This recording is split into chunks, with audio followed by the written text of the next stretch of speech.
All right, so this is the decline of the Han Dynasty, and this is part 4 of a 4-part series on classical China. And before we look at Chinese history specifically, we should start with the question, why do civilizations fail, right? In one of the earlier lectures on China, I talked to you about the cycles of history and how civilizations rise and fall. We want to think about that, right? Because if you like American civilization, and I certainly like American civilization, I want it to last for a really long time. So we all need to think about, where are we in the cycle of our civilization? Are we rising? Are we at the top? Are we falling? If we're falling, can we maybe turn that back and get back to being healthy as a civilization again?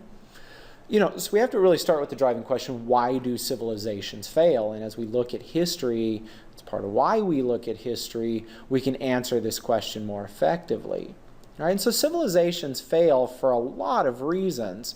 And I'm not going to give you all of them, but here are some big ones that you can hold on to and that you can think about with Han China, that you can go back and review when you go back to review classical Rome, looking at the Greeks. We're going to look at the Indians next, and we're going to look at all kinds of civilizations throughout the rest of this course. Right? So look for these patterns in these historical civilizations. Look for this pattern in your own civilization. It's one of the first ways is through outside forces, right? Through invaders and warfare, right? You get attacked, you get beat up, boom, your civilization's done. Another big one is balance of trade, right? Too many imports, not enough exports. Of course, for Han China, they have lots of exports, not many imports. That made them very, very wealthy. We worry in the United States about a bad balance of trade. We import too much, we don't export enough. Also, social and cultural changes, family dynamics, religion, things like that will sometimes cause a civilization to fail or to change so far that it's not like the civilization failed, but it's not the same civilization anymore. And we're going to take a look at that in, the third unit of this course. Also, immigration and emigration, and that's connected to those social and cultural changes. You get too many people coming in from other places, and again, the civilization doesn't fail, but it changes very radically. Or too much emigration. If you've got people just leaving, that can cause a civilization to fail too. I worry about places in the world where the smartest, most hardworking people all get up and leave and come to the United States or whatever. Also, there's inside forces that cause civilizations to fail, right? Government corruption and misuse of taxes, right? Instead of using the money to build roads and schools and hospitals and bridges, tax money is just spent on toys and drugs and alcohol and fun stuff and pleasure palaces, and that happens in civilizations. Again, there's that loss of social and cultural unity from inside. People just grow apart. They become too different. Sometimes you get environmental failures, droughts, changes in the climate, changes in the weather, changes in the environment, but also diseases. You get rebellions and revolts. People rise up and overthrow the government, and that ends up wrecking the whole civilization, or again, changing the civilization so far that it's kind of considered a new civilization. Or you get some economic failures from inside, trade imbalances, not enough resources, right? And what's going to happen to the United States when the world runs out of oil if we don't develop solar technology? Please develop solar technology, you guys. Some of you are going to be scientists. Please develop that. Help us out. I can't do it. I'm just a dumb English and history major. But you, be a scientist, develop solar power. Save us. Save us, please. Right? And so, these are some of the things that caused the decline of the Han Dynasty. One of the first ones are these social and political changes, right? The emperors became wasteful and extravagant. Extravagant is where you spend too much money on partying, right? They start to spend money on luxuries like women and art and alcohol and pleasure palaces, and it's basically a waste of money, right? They're not spending money to make money like they did before. They're just spending money, period, right? And you get these wives and concubines who start to take more power.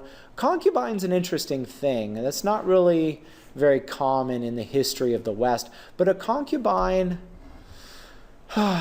she's kind of like a prostitute that you keep in your house. I realize some of you might be offended or shocked by that. When a prostitute will go with any man who will pay her money, we call her a prostitute or a hooker.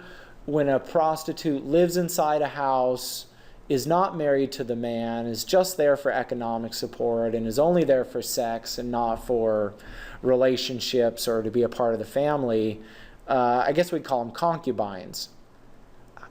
You know, how do you explain it? I mean, a concubine's a concubine. It's a live-in hooker. I don't know.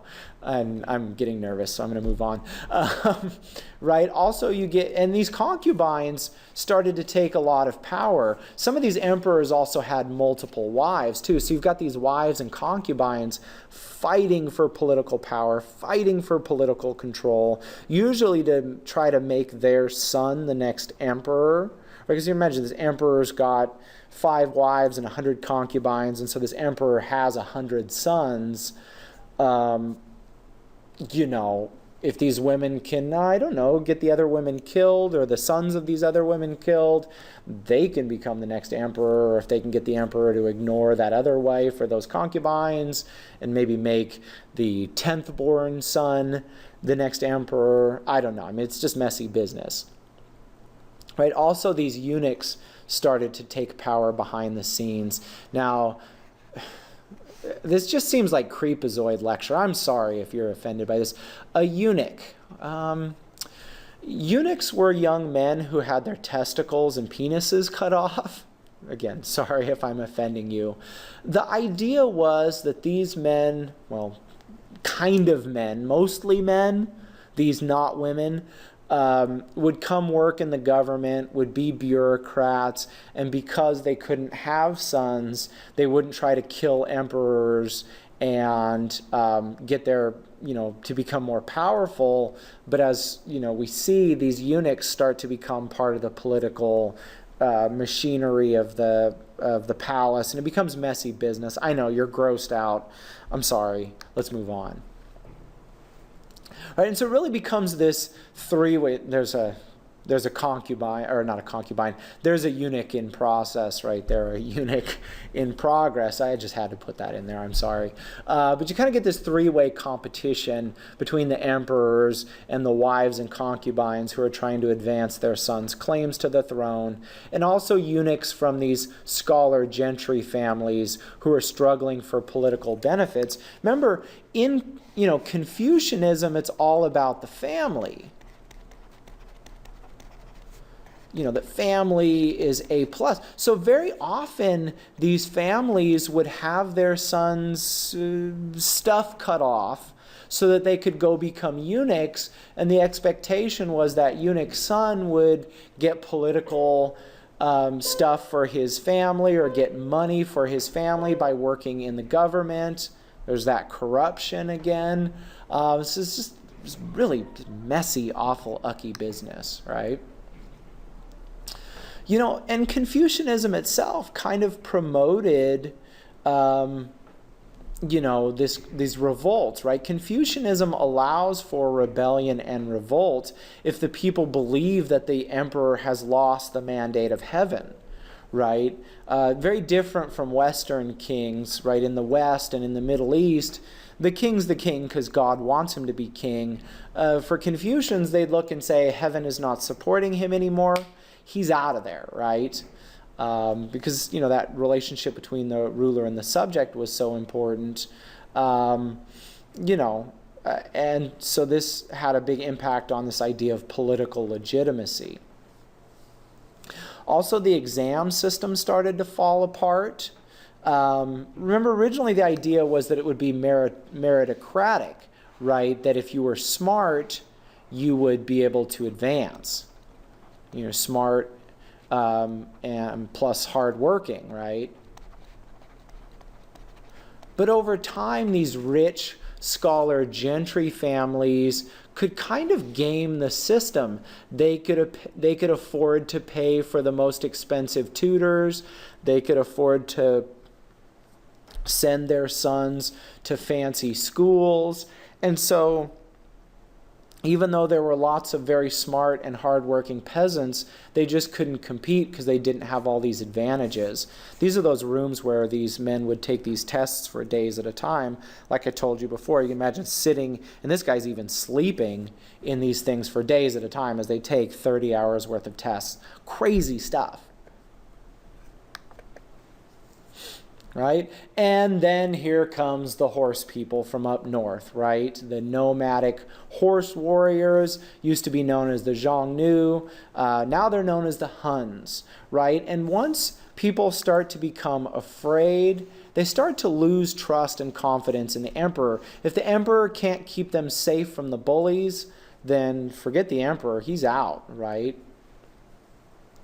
And then you start to get that feudal fragmentation again, right? Those local scholar gentry become local warlords.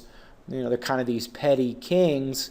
And so people start to believe that the mandate of heaven was lost and the cycle starts again. I mean, that's just a big thing in Chinese history. Right? So here we are yet again, Han Dynasty on the way out, kaput.